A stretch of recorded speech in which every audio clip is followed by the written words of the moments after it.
Welcome back to my studio. Today we're going to be looking at a new LED light from GVM to see if it's bright enough for RA4 reversal.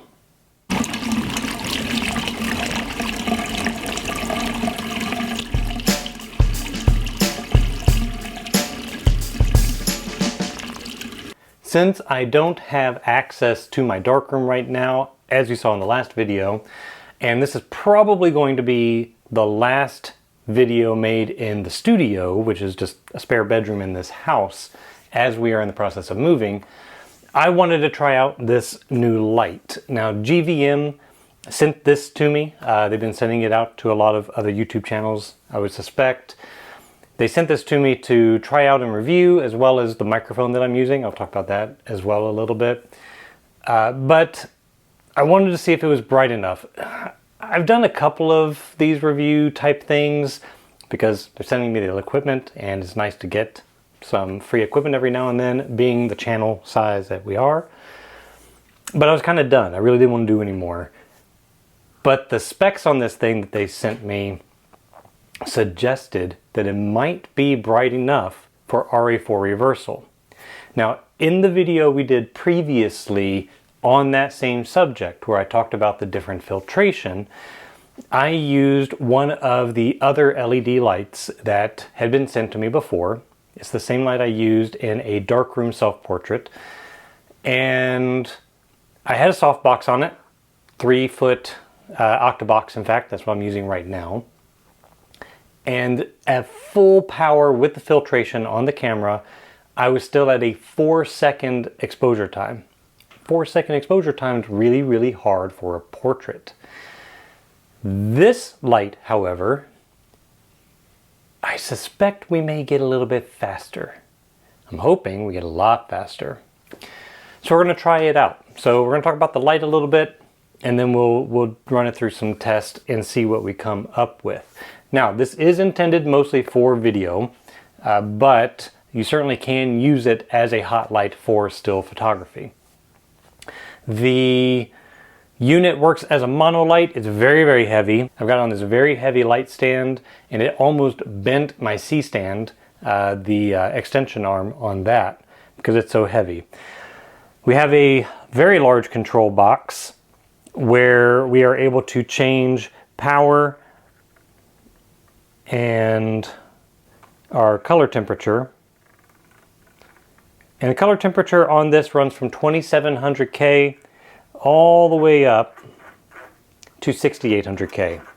We're going to test to see how accurate that is as well, because your color filtration for digital film, RA4 reversal, may depend on the color light that you're using.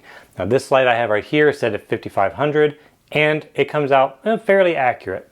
I have a little bit of magenta and green control on that. This does give us green and magenta control, as well as a variety of different scales. So I've got it right now on linear, so as I turn the power dial, it's a linear progression, but you can do any sort of curve progression as well. Most LED lights have that option. This is no different. It also has the option for different effects, candlelight, lightning flash, flickering bulb, stuff like that. We are not going to be looking at that today because I'm not going to be using that in a still photograph. But if you're doing video work, that may be something you need.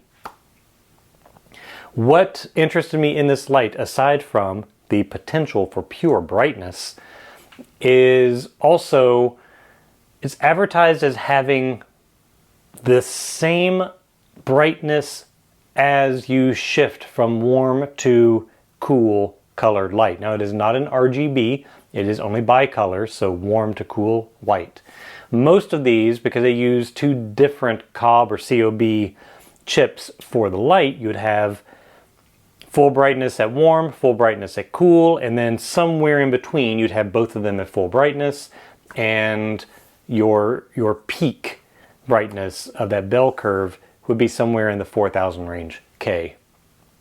This supposedly keeps that brightness even or close to even as you shift color, which again, for still photography may be worth doing because your shutter speed and aperture settings, especially if you're using film where it's a set ISO, you won't have to go through and remeter and change your exposure a lot, which could change your shutter speed significantly, could change your aperture and depth of field significantly, and you want to avoid that.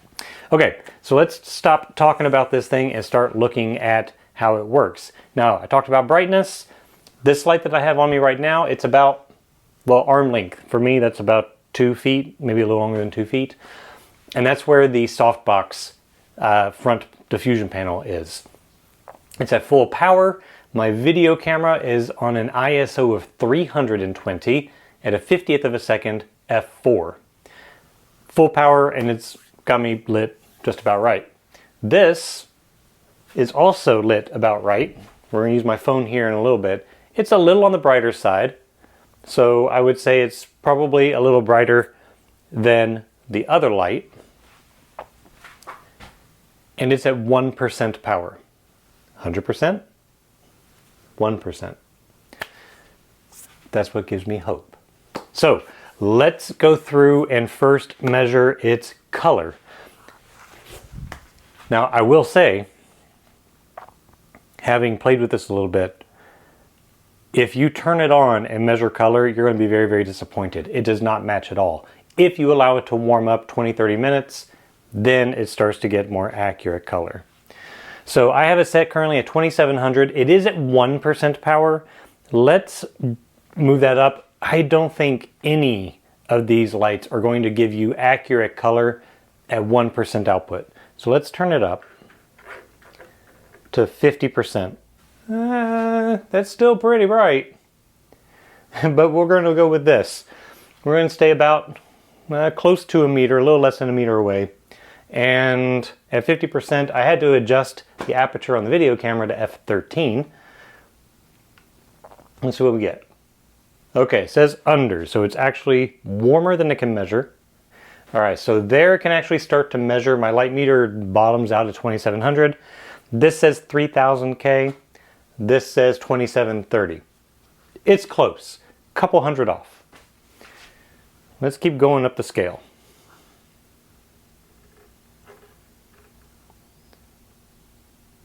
All right, 3800K on the light, 3680 on the meter.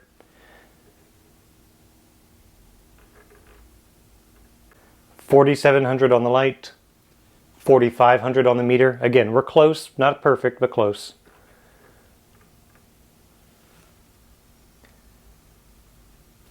$5,500 on the light, 5,100 on the meter.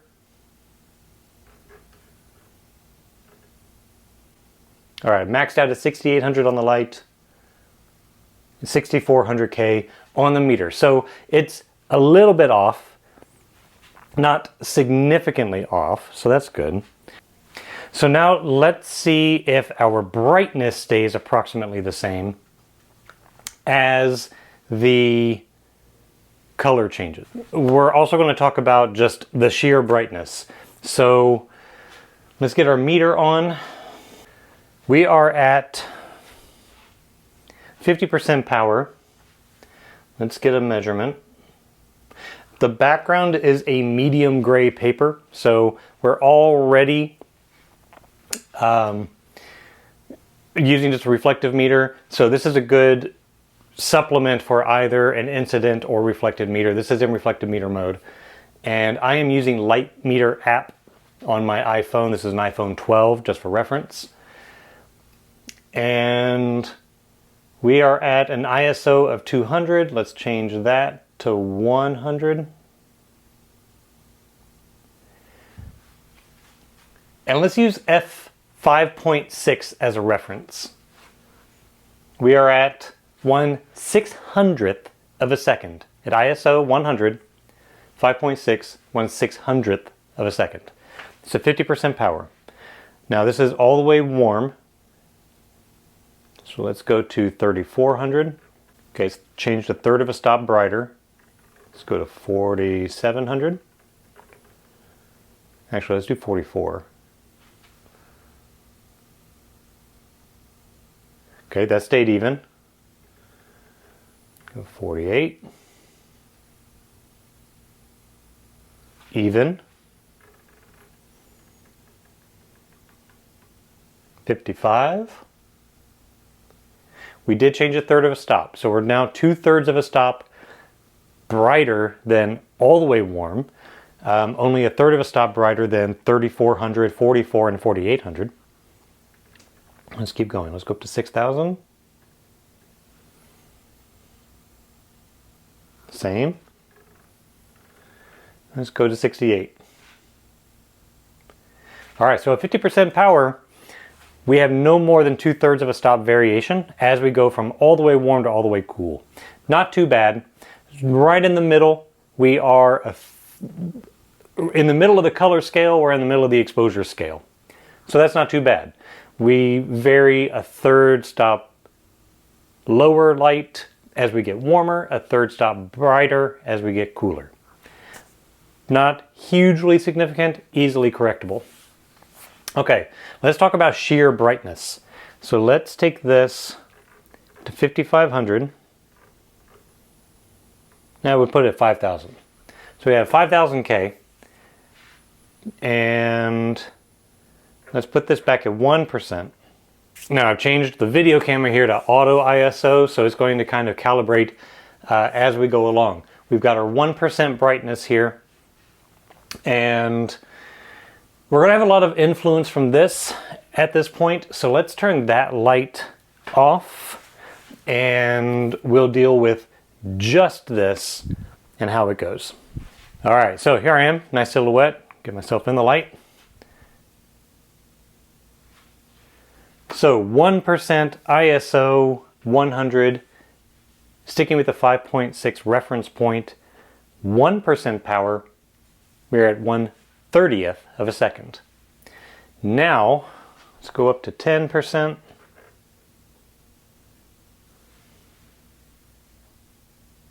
And this is on the linear scale, so it should be every step incrementally up should be equal increase in power, as opposed to one of the curve, like the S curve or whatnot. All right, 10% power and 5.6, now at 200th of a second. So we've already jumped up 1, 2, and 2/3 stops. Okay, let's go up to 25%. Okay, 5.6 at 500th of a second. Let's go to 50%. 5.6 at 1,000th of a second.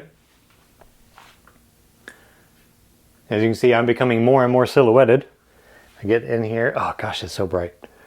Yeah, get in here, you can see that it is blazing like the sun. Bear in mind, if this is equal to the sun, I'm at 50% power. My light meter is set to 100 ISO and f16 at 125th of a second. So this, about a meter away, is as bright as pure sunlight. It's bright. All right, let's go to 75%. Okay. 1/1200th of a second, 5.6, and 100%. So we're almost 2,000th of a second, f5.6 at 100 ISO. So we are definitely bright. We're 2/3 of a stop brighter than sunlight at the moment. So I would say our linear scale, even though it's set on linear, which I think it's set on linear. Let's see, mode. If I set it to S, let's see where we go. Well, even on, yeah, sorry, you can't see me. Even on the S curve, you're getting about the same. So I would say the curves don't really make a whole lot of difference. All right, now this is bare light, just with the reflector. It does use a Bowens mount, so it's nice and easy to get accessories on there, a little bit more versatile than the panel. It has an optional softboxing grid. We're going to put that on there just to measure the light and the difference. So let's set this again at 50%. And we're setting it to 50% because that was about equal to daylight. So let's get that softbox on there and we'll just check how much light that takes out. Because again, we're trying to measure for, sorry, I get myself in the light. Oh gosh. We're trying to measure for RA4 reversal.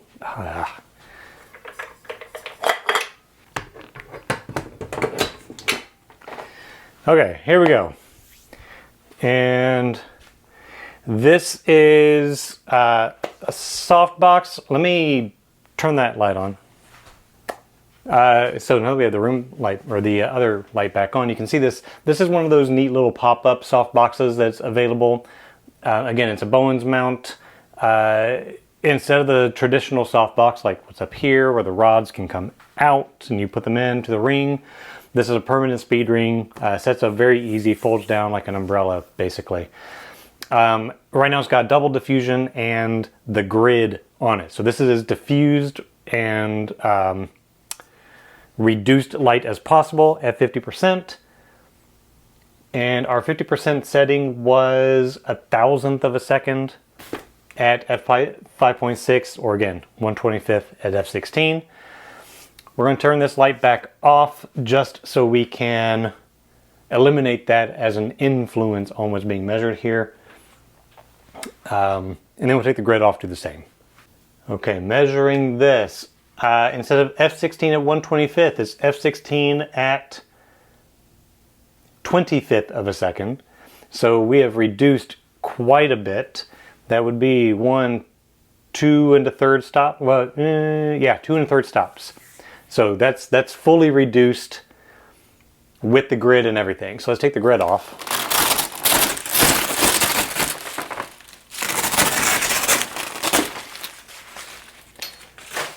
Let's try again. Okay, now we're f16 at 1/50th of a second.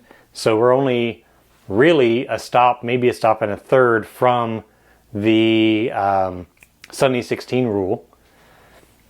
And from there, of course, you can take out one of the diffusers or whatnot. But if you're having a softbox, usually you want this is just really bright. If you're using a softbox, you really want that diffuser in there. Okay, so what does that get us at full power? Let me put that grid back on. That was short-sighted on my part.